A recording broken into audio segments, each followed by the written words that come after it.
Hello everyone. और आज हम एक नई सीरीज़ शुरू करने जा रहे हैं जिसमें हम प्रोग्रामिंग के फंडामेंटल समझेंगे। और इसके लिए हम यूज़ करेंगे एक प्रोग्रामिंग लैंग्वेज जिसको लोगो कहते हैं। लोगो जो है वो ऐसे बनाया गया है कि जो नया नया प्रोग्रामिंग सीख रहे हैं उनके लिए ये बहुत ही आसान हो सीखना। और हम इसमें क्या करेंगे कि प्रोग्रामिंग के कुछ मूलभूत फंडामेंटल्स कॉन्सेप्ट समझेंगे जो कि आप हर प्रोग्रामिंग लैंग्वेज में कर सकते हैं, पर लोगों में ये आप पहले कॉन्सेप्ट आराम से समझ लेंगे और इसके बाद फिर अगले किसी कोर्स में हम इसे कोई ऐसी प्रोग्रामिंग लैंग्वेज में चला के देखेंगे जो कि रियल वर्ल्ड में यूज़ होती है, जैसे कि पाइथन हुई या फिर जावास्क्रिप्ट हुई। इस तरह की कोई लैंग्वेज भी देखेंगे। और हाँ, तो पहले हम यही आप समझ लीजिए कि ये आपके कुछ फंडामेंटल कॉन्सेप्ट्स के बारे में बात करेगा कोर्स।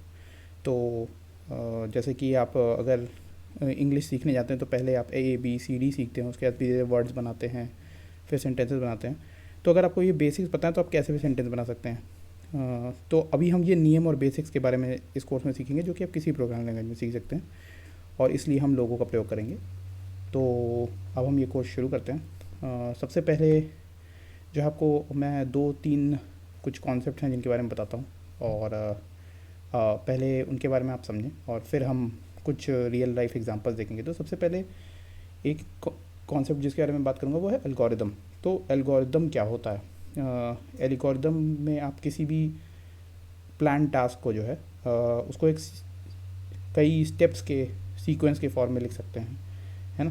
तो जैसे अगर आपको दिवाली में घर की सफाई करना है, अगर आपको सफाई करना है तो आप उसको स्टेप बाय स्टेप लिख सकते हैं कि भाई पहले आप जो है जो गंदा सामान है सारा इकट्ठा करके बाहर फेंक देंगे, फिर झाड़ू लगाएंगे, फिर पोछा लगाएंगे, या इस तरह करके।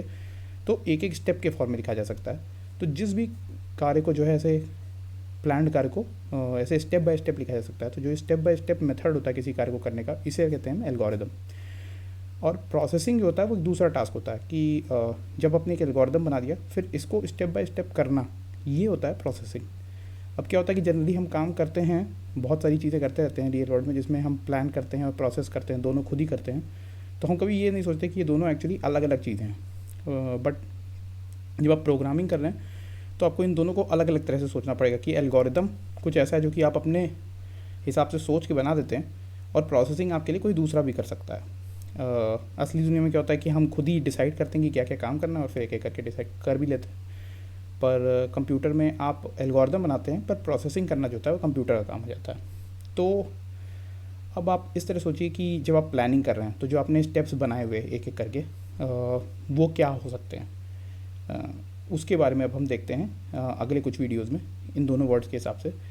अब एक तीसरी चीज़ जो कि आपको समझाना चाहूँगा वो है वर्ब्स। तो वर्ब्स जो होते हैं वो जब आप ये स्टेप सोच रहे हैं तो आप इसमें कुछ ना कुछ टर्म्स यूज़ करेंगे या कुछ ना कुछ ऐसे छोटे कार्य यूज़ करेंगे जिसको आप एक शब्द से कह देंगे। जैसे फॉर एग्जांपल अगर आप जैसे दिवाली के घर की सफाई की बात कर रहे थे तो उसमें एक जैसे हमने बोला झाड़ू लगाना, तो झाड़ू लगाना जो है एक वर्ब है। और ये मान के चला जाता है कि झाड़ू लगाने में जो स्टेप्स इन्वॉल्व है वो आपको पहले से इतने अच्छे से आते हैं कि वो आपको पूरा स्टेप बाय स्टेप बताने की ज़रूरत नहीं है। आप एक स्टेप में झाड़ू लगाना ही लिख सकते हैं, ये नहीं लिखते कि पहले जाके झाड़ू उठाओ फिर ज़मीन पे चलाओ इस तरह करके। तो ये जो एक चीज़ जिसको आप मान लेते हैं कि इसके अंदर के जो भी टास्क हैं वो आपको इतने अच्छे से आते हैं कि उसके बारे में आपको स्टेप बाय स्टेप और बताने की ज़रूरत नहीं है, उसको हम वर्ब कहते हैं। और वर्ब का कॉन्सेप्ट भी काफ़ी इंपॉर्टेंट है क्योंकि अलग अलग जैसे आप प्रोग्रामिंग लैंग्वेज होते हैं उन सब का अलग अलग ग्रामर होता है, और हर बेसिकली अपने ग्रामर के हिसाब से वो वर्ब का आपको कॉन्सेप्ट देते हैं। तो जो ग्रामर है वही आप वर्ब में यूज़ कर सकते हैं।